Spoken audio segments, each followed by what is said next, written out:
Hello everyone. Not in My Name 2050 wrote a blog post that he was asking for some feedback on. Here I am. And in it is a recounting of the tale of Thunderfoot and the email list, and just how incredibly awful that little chapter was. And one of the things he mentioned in it was Zinnia's response to Thunderfoot's accusations, and how Thunderfoot had picked a fight with someone who actually knew how to read, and not only knew how to read the words, but was skilled at reading comprehension and at writing and thinking. And so the tactics he was attempting to use on Creationists didn't do so well. However, one of the things that he neglected to mention was Thunderfoot's Teflon ego. Nothing anyone else says, I suspect, will have any real drastic effect on his behavior, or even a moderate one. But that's not really what hit me.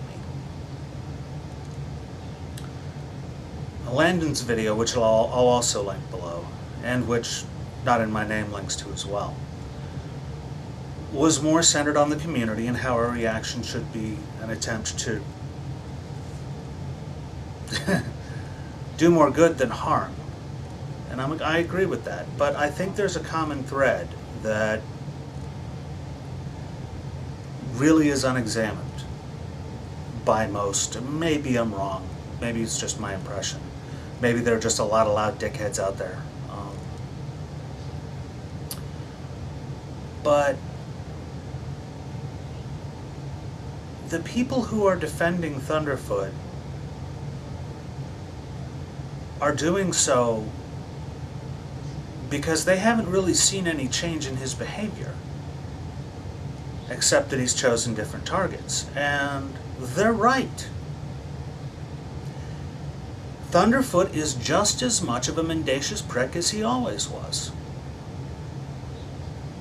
The point at which I started to separate from my fanboyishness, or positive opinion, or whatever you want to call it, was his video about Anonymous, which was basically telling a group of faceless people he would never meet, let's you and him fight.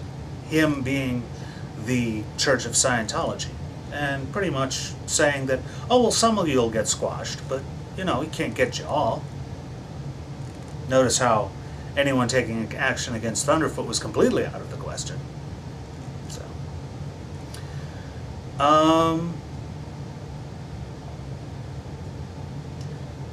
the other thing that comes to mind is Coughlin666 saying that Thunderfoot's Why Do People Laugh at Creationist series, this is a while ago,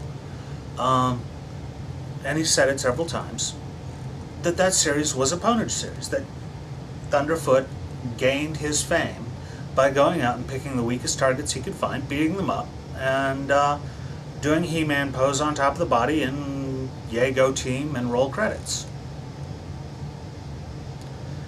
Don't know if he put it exactly like that, but he did say it was a ponage series, and he did get across the sentiment that it was a spectacle. There was no science there, aside from reading off Wikipedia, because the vast majority of the things he discussed were not connected to his field of expertise directly.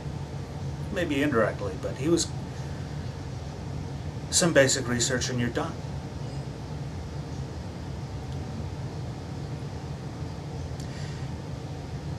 And the common denominator here is, besides the fact that many of us, myself included, I am no paragon of virtue, nor do I pretend or try to be.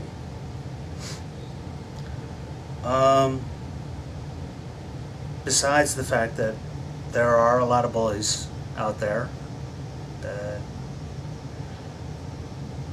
and that it is difficult, if not impossible, to tell the difference between a bully and someone who just enjoys scrapping, until it's too late. And I'm going to do the best I can to not be a hypocrite